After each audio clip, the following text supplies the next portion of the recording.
Assalamualaikum student। Federal public service commission session 2023 में हम work energy and power collection number 2 आप discuss करेंगे। तो देखिए जीरो वर्क का ये पेपर में एमसीक्यू आए हुए हैं।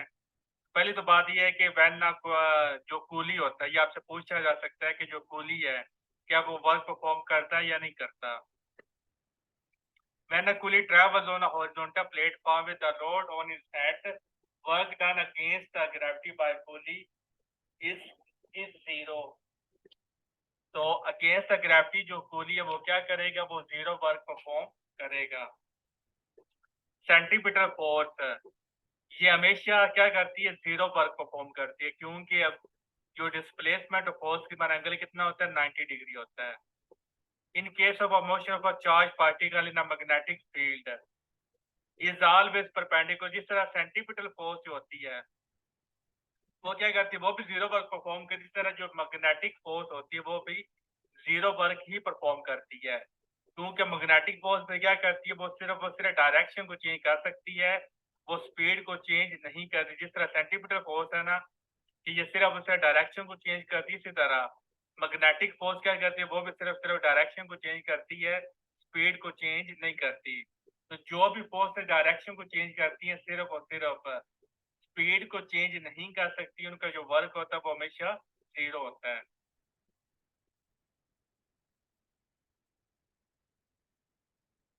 ये जो फार्मूला पढ़ते हैं वो W is equal to F dot D, ये फार्मूला क्या हमेशा ट्रू होता है या नहीं, क्या हमेशा ये एप्लीकेबल है या नहीं है।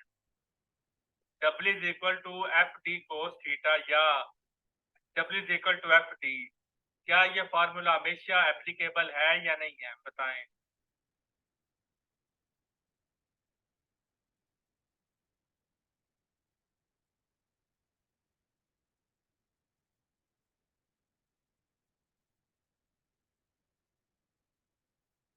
W is equal to F D formula क्या हमेशा एप्लीकेबल है या नहीं।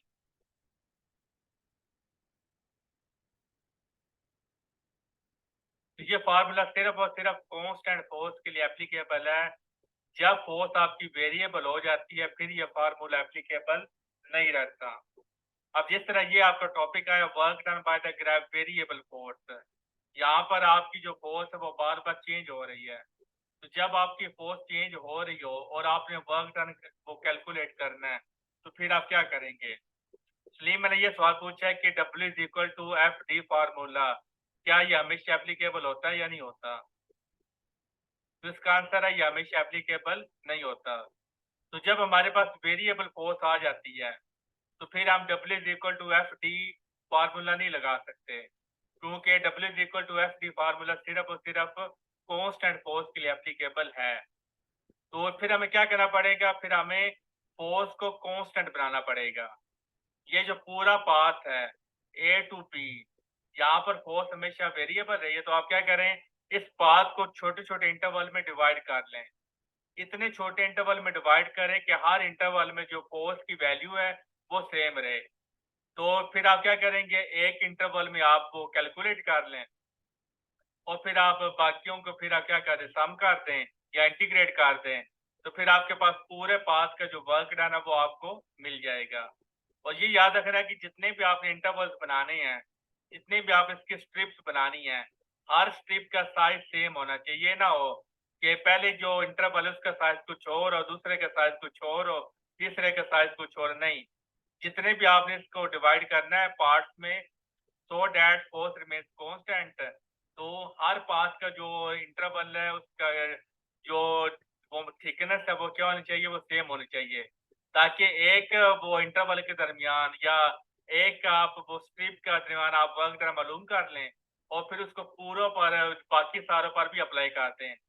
क्योंकि जब एक स्टेप की जो थिकनेस है, जो डिस्टेंस है वो सेम है, फिर ज़ाहिर है बाकियों में भी वही वो डिस्टेंस होगा, वो थिकनेस होगी। फोर्स आपने कांस्टेंट वो बना दी है, फिर जस्ट आपको एक स्ट्रिप के अराउंड वर्क डन मालूम करना पड़ेगा और फिर आपको जो आंसर आएगा उसको इंटीग्रेट कर दें तो पूरे पास का आपको वर्क डन मिल जाएगा। ये नहीं होगा कि आपको जो इनफाइनाइट नंबर आप इसमें डिवाइड किया तो आपको इनफाइनाइट टाइम्स आपको वर्क डन मालूम करना पड़ेगा। नहीं, जस्ट एक स्टेप के अराउंड वर्क डन मालूम कर लें और फिर उसको इंटीग्रेट कर दें और आपका पूरा पाथ का आपको वर्क डन मिल जाएगा। क्लियर है? इस वजह से यहाँ पर फार्मूले में DW यूज हुआ है। डेरिवेटिव का मतलब होता है for very very small work, और DS का वर्ड यूज हुआ है क्योंकि यहाँ पर जो डिस्टेंस है वो वेरी वेरी स्मॉल है। तो F के साथ D क्यों नहीं यूज हुआ? फॉर्मूले में वर्क के साथ D यूज हुआ है, S के साथ D यूज हुआ है, लेकिन F के साथ D यूज क्यों नहीं होगा? आज स्मॉल पैचेज में डिवाइड करेंगे क्योंकि जो डेरिवेटिव होता है ना D, ये उस चीज के साथ लगाती है जो चेंज हो रही हो। क्योंकि फोर्स को हमने कांस्टेंट रखना है, इसलिए फोर्स के साथ हमने डेरिवेटिव नहीं लगाना, क्योंकि डेरिवेटिव तभी आता है जब जो चीज कांस्टेंट है, वो जो चीज चेंज हो रही हो। और डी का मतलब है वेरी वेरी स्मॉल चेंज, तो यही आपको बता रहा है very very small change in distance या डिस्प्लेसमेंट। फिर आपके पास दो तरह के यूनिट्स आते हैं, एब्सोल्यूट यूनिट्स और ग्रेविटेशनल यूनिट्स।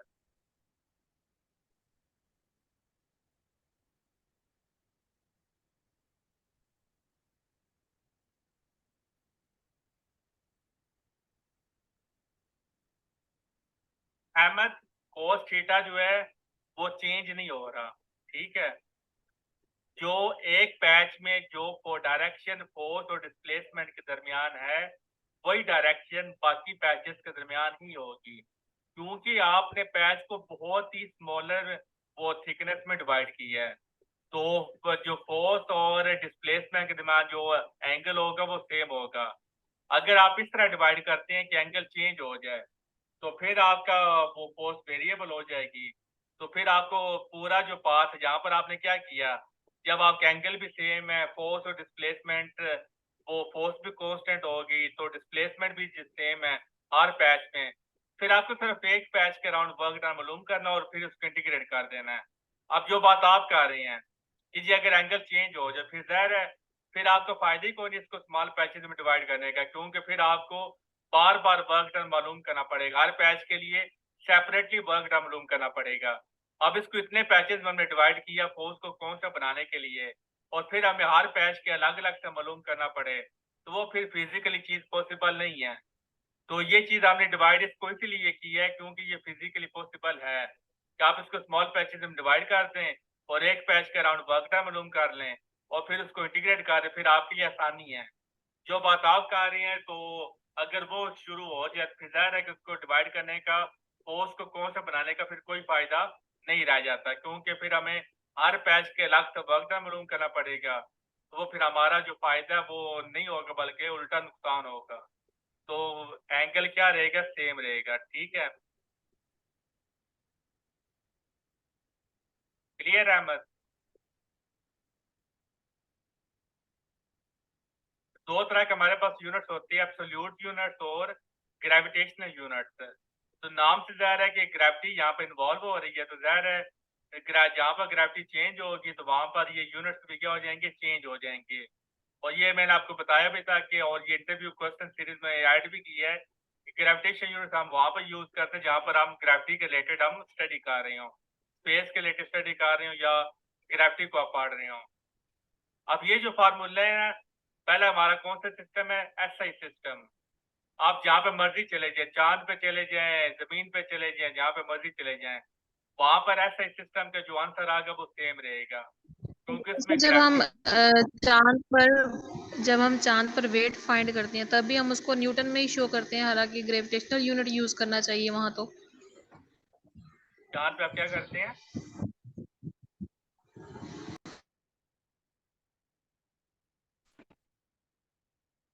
हाँ जी, एब्सोल्यूट मींस फिक्स्ड।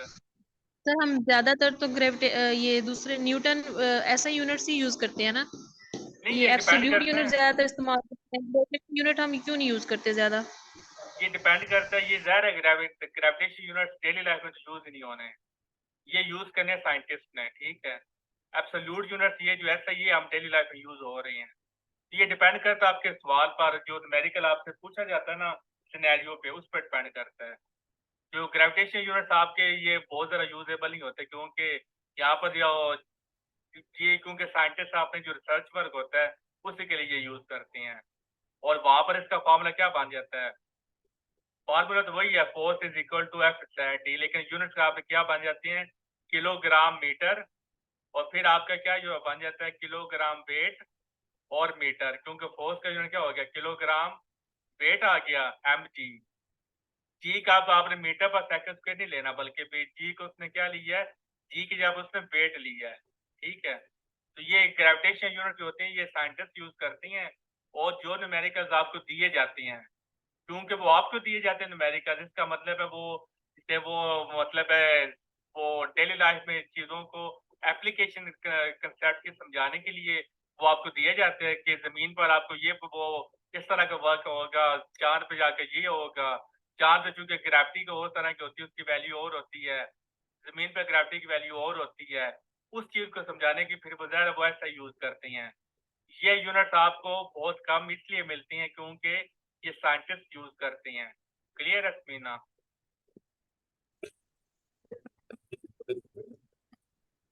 हमारे जो भी टॉपिक्स आती हैं, हमारे जो भी एमसीक्यूज आती हैं, वो मोस्टली बुक्स में, वहां पर हम एब्सोल्यूट यूनिट्स ही यानी की जाती हैं।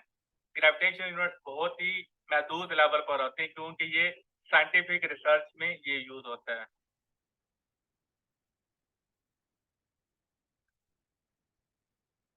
देखिए हमें जो एब्सोल्यूट यूनिट्स हैं, ये मैंने इंटरव्यू इंटरव्यू क्वेश्चन फाइल में मैंने दोनों को एक्सप्लेन किया हुआ है, तो वहां से आप इसको पढ़ लीजिएगा, ग्रुप में शेयर किए हुए हैं। दोनों के में डिफरेंस क्या है, एब्सोल्यूट हम कहाँ पे यूज करते हैं और ग्रेविटेशन हम कहाँ पे यूज करते हैं, वहां पर वो लिखा होगा है। शॉर्टली मैंने आपको बता दिया है कि जो एब्सोल्यूट है इनकी वैल्यू आ जगह सेम रहती है, और ग्रेविटेशन यूनिट इनकी वैल्यू चेंज होती रहती है, क्योंकि ये ग्रेविटी पे डिपेंड करती हैं। जी समीना, क्लियर आपको? सर समझ नहीं आई, इसकी रिपीट कर दो। क्या समझ नहीं आया? सर एब्सोल्यूट यूनिट और ग्रेविटेशनल यूनिट में डिफरेंस।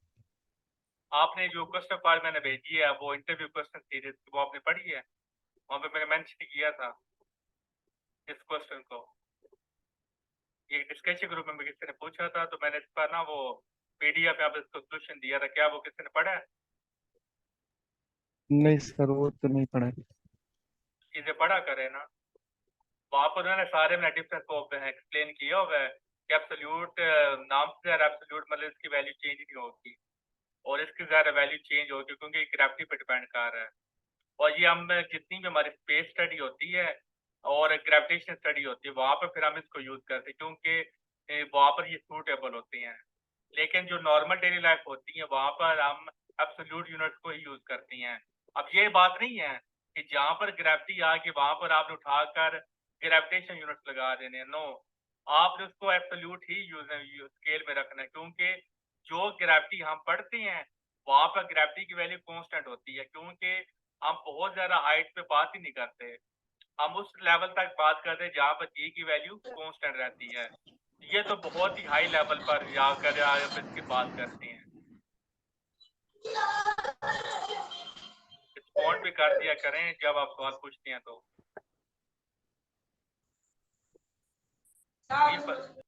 जी फहीमुल्लाह और समीना और अहमद। Excuse me sir. जी सर मैंने क्वेश्चन पूछना है एब्सोल्यूट यूनिट्स के हवाले से। सर इसमें सपोज दैट अगर हम मून पे चले जाते हैं और वहां पे हम इस तरह मैयर करते हैं कोई भी क्वांटिटी, तो वहां पर हम एब्सोल्यूट यूनिट्स यूज करेंगे क्योंकि वहां पे ग्रेविटी का कॉन्सेप्ट तो है नहीं। ग्रेविटी तो होती है ना चांद की मतलब वहां पर जब आप जाएंगे चांद पर जी की वैल्यू ग्रेविटी की फोर्स वीकर होती है, लेकिन ग्रेविटी होती है वहां पर। वो ग्रेविटेशन एक्सलेशन वैल्यू होती है आई थिंक तो 1.2 नहीं मीटर। तो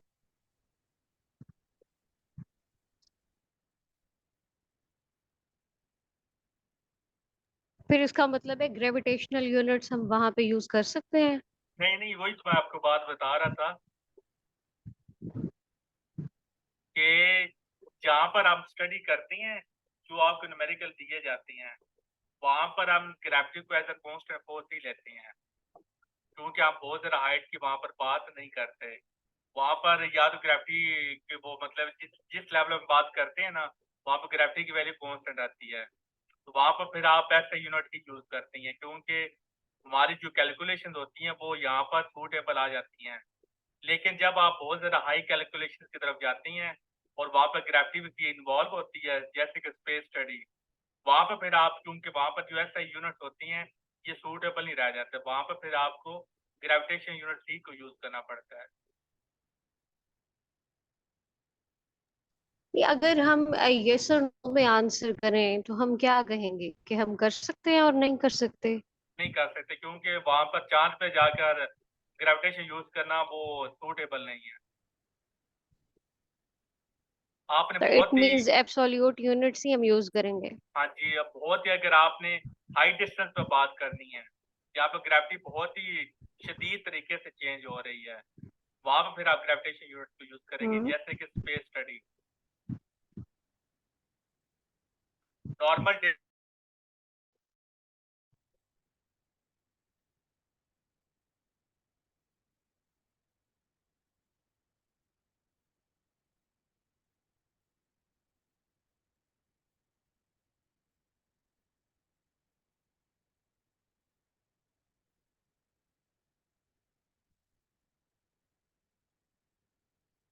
ये बताएं ग्रेविटेशन ऑफ फ्लूइड का क्लियर है?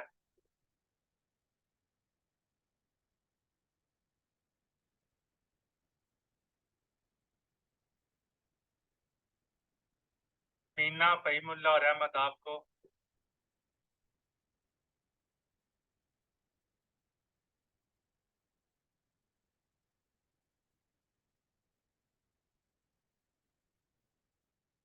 बाकी ये रिलेशनशिप है, ये आपने याद करनी है कि 1 अर्थ किसके इक्वल होता है, तो इसी तरह 1 ग्राम सेंटीमीटर कितने अर्थ के इक्वल होता है, ये चीजें आपको आनी चाहिए। और जैसे मैंने आपको बताया था कि आपने जो डिवाइड करना है वो आपने उसको बहुत ही स्मॉल पैचेस में डिवाइड करना है। आवाज नहीं आ रही?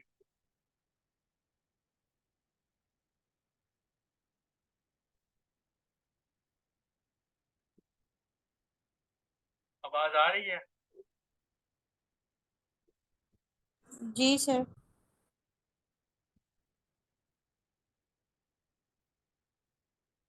ये भी एमसीक्यू पेपर में आया हुआ है। Area under the force displacement curve वो किसके इक्वल होता है, वो वर्क डन के इक्वल होता है। तो ये बहुत इंपॉर्टेंट है कि कंजर्वेटिव। फहीमुल्लाह, फिर आप ना वो क्वेश्चन पहला पढ़ लीजिएगा या वॉइस में बताएं आपको क्या समझ में नहीं आई, या वॉइस में पूछ लें। सिंपल सी मैंने आपको बात बताई है कि ग्रेविटेशन यूनिट आपने बहुत ही वो हाई लेवल पे जहाँ पर इनको आपने यूज करना है, स्मॉलर लेवल पे आप इनको यूज नहीं कर सकते। वॉइस में पूछ लें क्या आपको समझ में नहीं आया। तो देखिए, कंजर्वेटिव और नॉन कंजर्वेटिव फील्ड है। कंजर्वेटिव फील्ड क्या होता है? Work done by the force is independent of the path followed.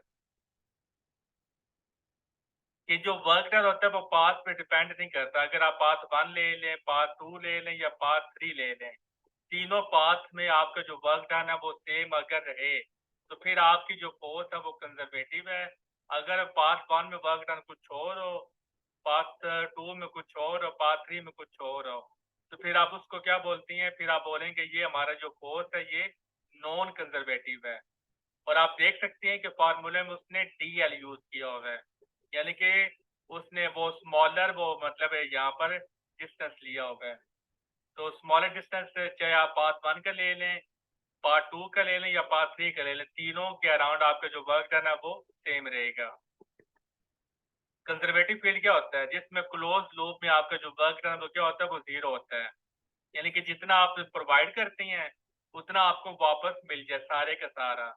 अगर ये सिचुएशन आपको होती है तो फिर आपका जो फील्ड है वो कंजर्वेटिव है। यानी कि जितना आपने पहले वर्क डन किया, जब आपने उस पर फोर्स अप्लाई छोड़ दी, तो फिर ज़ाहिर है कि जो उसके अंदर स्टोर्ड हुई है फोर्स, एनर्जी स्टोर हुई है, तो वो फिर सारी की सारी आपको क्या करेगा, आपको एनर्जी लुटा देगा, वापस कर देगा। तो उस केस में वो फील्ड क्या होता है, वो फील्ड हमारा कंजर्वेटिव फील्ड होता है। और ये इंटरव्यू में आपसे पूछा जाता है कि कंजर्वेटिव फोर्सेस कौन कौन सी होती हैं। ये जुबानी आपकी एग्जांपल याद होनी चाहिए। Electrostatic, gravitational, elastic forces, magnetic forces and all the central forces. Centre forces क्या होती है, जिनकी डायरेक्शन जो हमेशा सेंटर पे जाकर एक्ट करती हैं। आपकी जो इलेक्ट्रोस्टैटिक फोर्स है ये भी सेंट्रल फोर्स है। ग्रेविटेशनल फोर्स ये भी क्या है, ये भी आपकी सेंट्रल फोर्स है, क्योंकि ये बॉडी के सेंटर पे जाकर लगती हैं।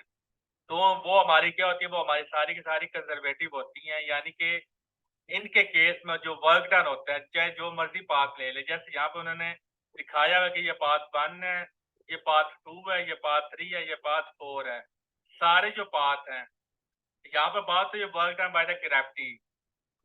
तो work done by the gravity क्या होता है, देखिए यहाँ पर जो बात है ना, यहाँ पर जो सर फोर्स जी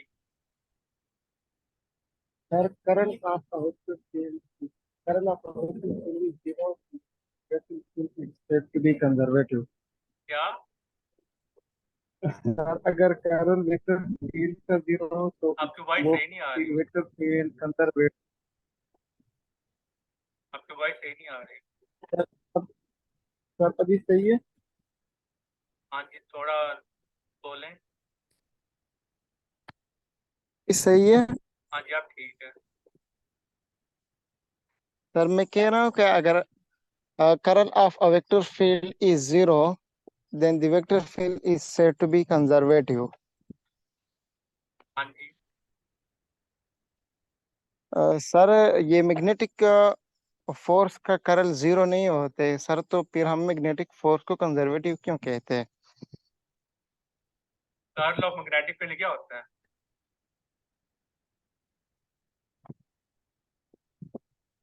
सर वो current density at that point. Electric field की curl curl, of magnetic field is equal to the yes sir, curl density. Curl of electric field वो आपका जीरो होता है। कर्ल ऑफ इलेक्ट्रिक फील्ड सही है। Curl of sir curl of magnetic field is equal to the current density. हाँ जी, ठीक है। सर जीरो नहीं आता है ना? जीरो नहीं सर आता। मैं ये पूछ रहा हूँ कि ये सर मैं ये पूछ रहा हूँ कि फिर मैग्नेटिक फील्ड को हम कंजर्वेटिव क्यों लेते हैं? ये जो आपने लाइन बोली है कि वर्क डन बाय द, यहाँ पर लिखा लाइन इंटेग्रल, आप क्या बोल रही हैं? Surface integral. सर मैं कह रहा हूँ कि curl of a vector field is zero. If a curl of a vector field is zero, then the vector field is said to be conservative. Curl of any vector field, ये आप बता रहे हैं ना? Yes sir. या आप कह रहे हैं कि कोई भी सर ये आपका हमने वेक्टर, बीएससी में पढ़ा था। आप कह रहे हैं कि कोई भी वेक्टर फील्ड आपका दिया हुआ है, अगर उसका कर्ल आपका जीरो है तो वो यस उसका सर। जो वर्क डन वो जीरो होगा। तो फिर आपका जो मैग्नेटिक फोर्स है इसका तो कर्ल जीरो नहीं होता। तो फिर इसका ये वो डिपेंड वो मतलब क्यों करता है, ये आपका सवाल है। इसका मतलब है वर्क डन वो यस पाथ में सर। डिपेंड क्यों नहीं करता।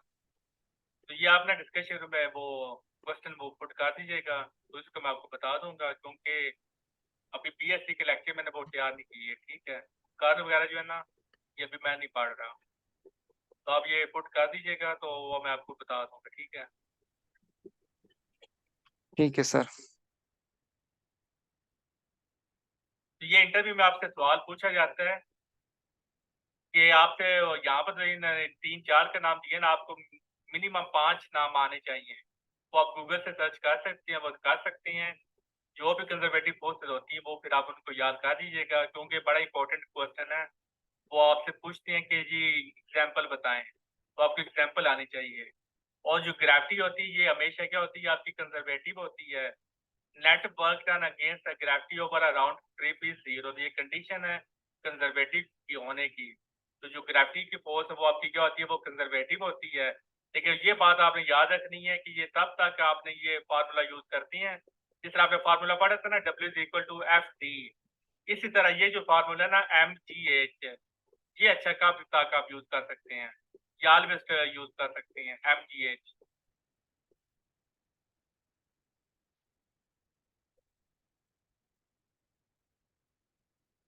MGH फार्मूला आप कब यूज कर सकते हैं या हमेशा यूज कर सकते हैं? सर अगर जी कांस्टेंट, वही बात आ गई ना, फोर्स आपकी कांस्टेंट रहे, क्योंकि जी तभी कांस्टेंट रहेगा जब आपकी फोर्स कांस्टेंट रहेगी। तो ये जो हम बात कर रहे हैं कि जो work done by the gravity ये 0 है, उस केस में जब आपकी जो फोर्स है वो कांस्टेंट है, यानी कि आपकी जो हाइट है वो बहुत ज़्यादा इन्वॉल्व नहीं होती। तो जब आपकी हाइट बहुत ज़्यादा इन्वॉल्व नहीं हो रही, जी आपका कांस्टेंट है, ग्रेविटी कांस्टेंट है, तो फिर आप एब्सोल्यूट यूनिट सी की तरफ जाएंगे, आप वो ग्रेविटेशन यूनिट की तरफ नहीं जाएंगे। अगर आप वो एक स्टार की ग्रेविटी का, जैसे सन या कोई और स्टार है, इस तरह के अगर आप केसेस को पढ़ते हैं जहाँ पर ग्रेविटी का वो मतलब है कांस्टेंट नहीं होती, बहुत ही वो हाई वैल्यू होती है, लार्जर डिस्टेंस होती हैं, वहाँ पर फिर आप जो एब्सोल्यूट जो यूनिट है वहाँ पर आप उसको नहीं पढ़ सकते।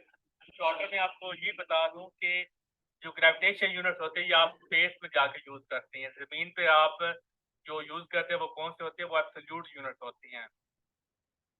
ठीक है, जब आप स्पेस में जाएंगे वहां पर आप ग्रेविटेशन यूनिट को यूज करते हैं। फ्रिक्शनल फोर्स, विस्कस फोर्स और एयर ड्रैग, ये आपकी क्या होती है, ये आपकी नॉन कंजर्वेटिव फोर्स होती हैं, और इसका फार्मूला क्या होता है, म्यू एम जी एस।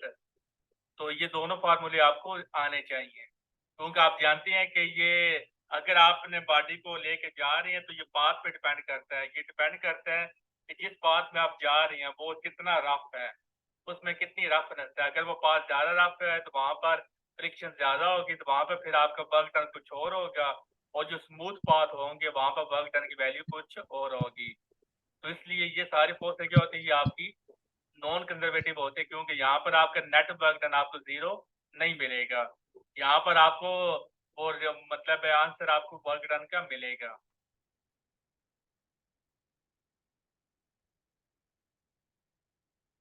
फिर नेक्स्ट है work depends on the frame of reference.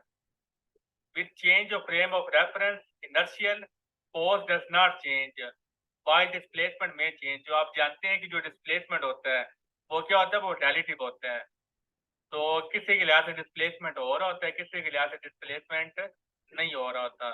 तो फिर जाहिर है कि जब डिस्प्लेसमेंट वो रिलेटिव है तो इसका मतलब है वो डिपेंड करता है डिस्प्लेसमेंट फ्रेम ऑफ रेफरेंस पर। फिर आपको जो वर्क डन है वो भी क्या करे, वो भी फ्रेम ऑफ रेफरेंस पे डिपेंड करता है। एनर्जी क्या होती है, energy of a body is a capacity to do work. Work और एनर्जी के यूनिट सेम होती हैं, टार्क, वर्क और एनर्जी, तीनों के यूनिट्स क्या होते हैं, तीनों के यूनिट सेम होते हैं, डायमेंशन। और ये पेपर में एमसीक्यू आया हुआ है।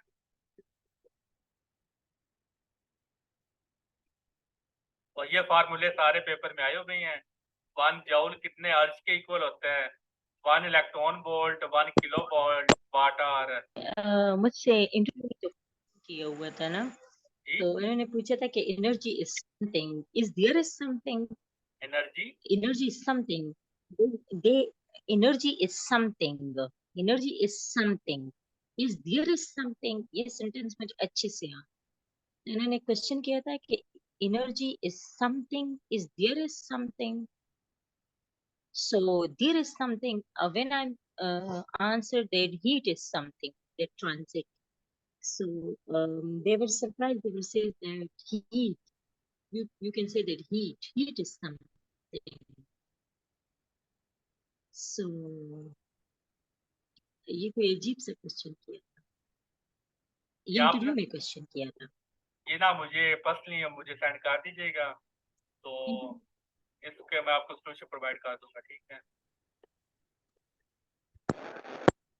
को हम पता इससे होना चाहिए, बच्चे पढ़ते हैं ना तो उनको भी पता होना चाहिए कि उनसे क्वेश्चन इस तरह के इंटरव्यू में ऐसे क्वेश्चन किए जाते हम हैं इस तरह के कि जो क्वेश्चन हमें एनर्जी। मिलते हैं ना, वो मैं इसलिए आपसे कहता हूँ मुझे सेंड कर देता है, क्योंकि ना हम चाहे वो प्रीवियसली आज इंटरव्यू क्वेश्चन की सीरीज बना रहे हैं पीडीएफ में, तो वो स्टूडेंट्स को प्रोवाइड की जाती है ताकि स्टूडेंट्स को पता हो कि किस किस तरह के क्वेश्चन आते हैं। तो जो भी इस तरह का ट्रिकी क्वेश्चन होता है तो वो मैं स्टूडेंट्स से ये कहता हूँ कि मुझे सेंड कर दिया करें, ताकि वो जो हमारी फाइल है ना उसके अंदर हम ऐड करते हैं। अहमद मैंने फाइल जो पेड ग्रुप में सेंड की है, आप उसको चेक कीजिएगा।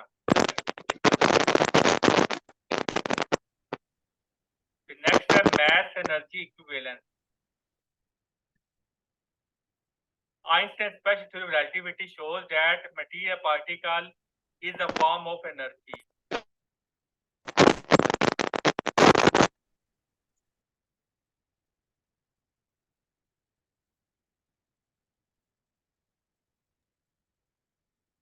अच्छा, यहाँ पर एक सवाल है जो एक स्टूडेंट ने मेरे से पूछा था, तानिया ने, अभी तक क्लास में आई थिंक नहीं है, कि E is equal to mc square जो होती है, तो ये जो इक्वेशन है आपको, क्या इसमें एनर्जी कंजर्व होती है या नहीं होती?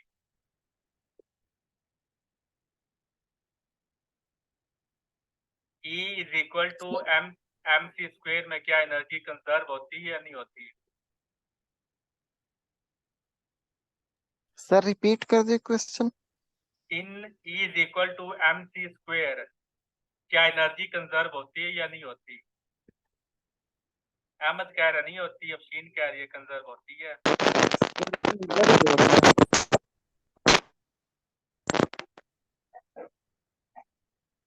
जैनब आपके पीछे बहुत डिस्टॉर्शन है।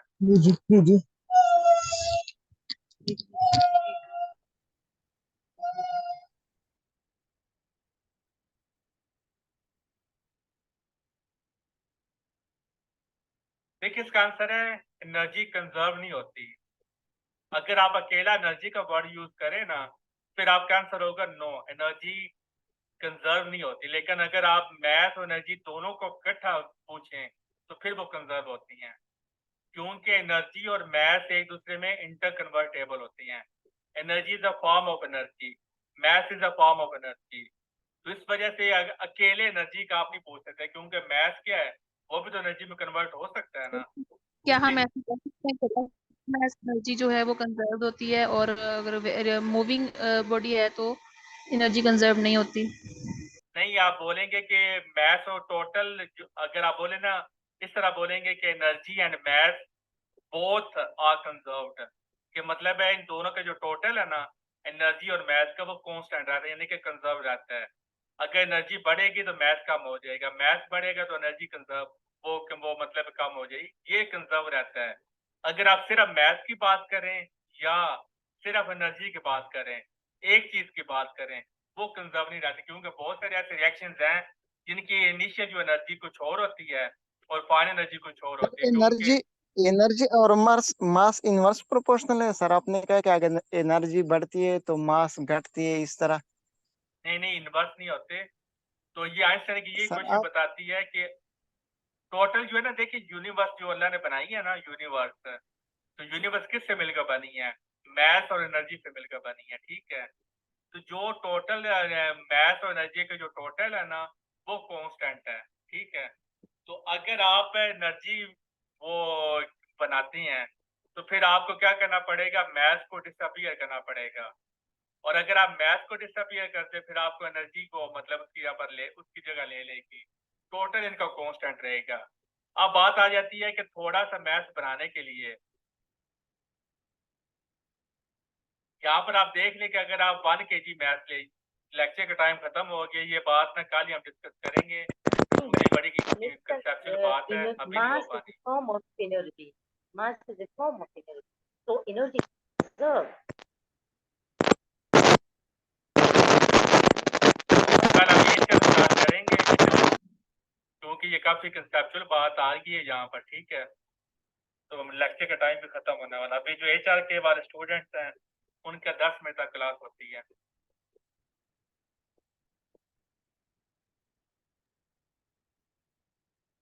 सर HR के क्लास अभी होगा? हाँ जी, होनी है, वो सेपरेट है, ये सेपरेट है। और सर इसमें छुट्टियां बहुत ज्यादा होती है सर, कंटिन्यूस नहीं होता है। यही रीजन है ना कि लुश्य बनाने पड़ते हैं साथ साथ, तो इस पे टाइम लग जाता है, कभी प्रूफ याद आ जाती है।